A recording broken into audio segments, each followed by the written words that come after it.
This is WFYI News Now. It's October 24th, and I'm Abriana Herron.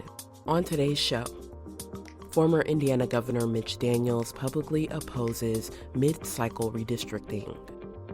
The BMV opens a second comment period on a rule to eliminate gender changes on driver's licenses.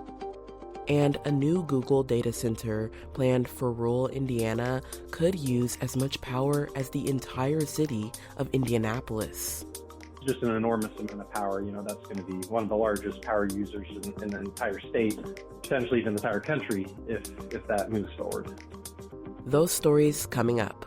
But first, this past weekend, the inaugural Indiana High School girls flag football crowned its first champion. Samantha Horton reports the rapidly growing sport is supported by the late Jim Irsay. As the clock counted down the remaining seconds of the game, Penn High School from Mishawaka took home the trophy, defeating Lawrence North 35-12. Penn was one of 78 teams this year to compete in the league, up from 27 teams last year. The sudden growth is in part due to the Colts Road to 100 initiative that has committed to financial support for up to 100 high school teams. Penn High School senior Emerson Ibarra says she's played powder puff football since her freshman year and was excited to take part in flag football. As a senior, it really means a lot to me because it's our first year and we just made absolute history. The girls that I have met have been absolutely amazing and we've all been supportive of each other. Ibarra says she would consider playing the sport in college if the opportunity were to arise. I'm Samantha Horton. Penn will be recognized at the Colts' home game this Sunday during halftime. Former Indiana Governor Mitch Daniels publicly opposed mid-cycle redistricting in a Washington Post op-ed Wednesday. Sarah Neal-Estes reports. Mitch Daniels has rarely weighed in on politics since leaving office, but the headline of his Washington Post column reads, quote, "I want the GOP to keep control of the House, but not this way." He concludes his column opposing mid-cycle redistricting, saying that state lawmakers' duty is to Indiana and not, quote, to a national political organization or a temporary occupant of the White House. It is still unclear if state Republicans have the votes to redistrict, though Governor Mike Braun says a special session will probably happen, and Vice President J.D. Vance visited Republican state lawmakers twice to press them on the issue.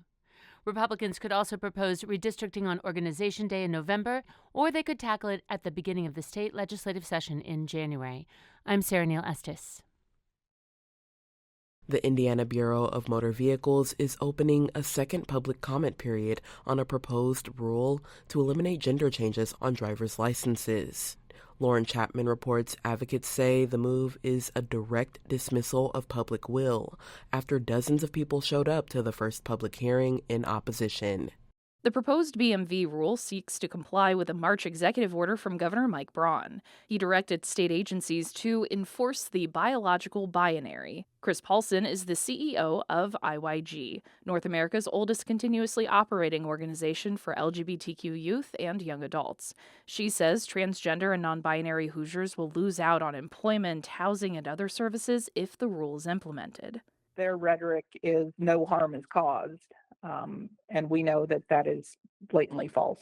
The Indiana BMV says the rule was withdrawn because it had already been submitted to the Attorney General's office. It asked the agency to open a second public comment period after receiving substantive comments. I'm Lauren Chapman. The second public hearing on the rule is scheduled for November 14th at 9 a.m. Eastern at the Indiana Government Center South. And for our final story today, a new Google data center planned for rural Indiana could use as much power as the entire city of Indianapolis. Farah Anderson reports why the project is raising concerns among energy experts and local residents. Google announced it's the company behind the planned data center in Monrovia, about 25 miles southwest of Indianapolis. According to Ben Inskeep with the Citizens Action Coalition, records showed the facility's electricity demand would be nearly twice that of all residential customers in Indianapolis combined. Just an enormous amount of power. That's going to be one of the largest power users in the entire state, potentially even the entire country, if that moves forward. Inskeep says that kind of demand could strain Indiana's electric grid and drive up prices for users throughout the state, including local residents in Monrovia. In a statement, AES Indiana says it's planning for possible energy needs tied to the project and will work with regulators to ensure reliable service. I'm Farrah Anderson. That's all for today's episode of WFYI News Now. Our podcast is produced by Zach Bundy, with support from the news team at WFYI and public media journalists across the state. Our news director is Sarah Neal-Estes.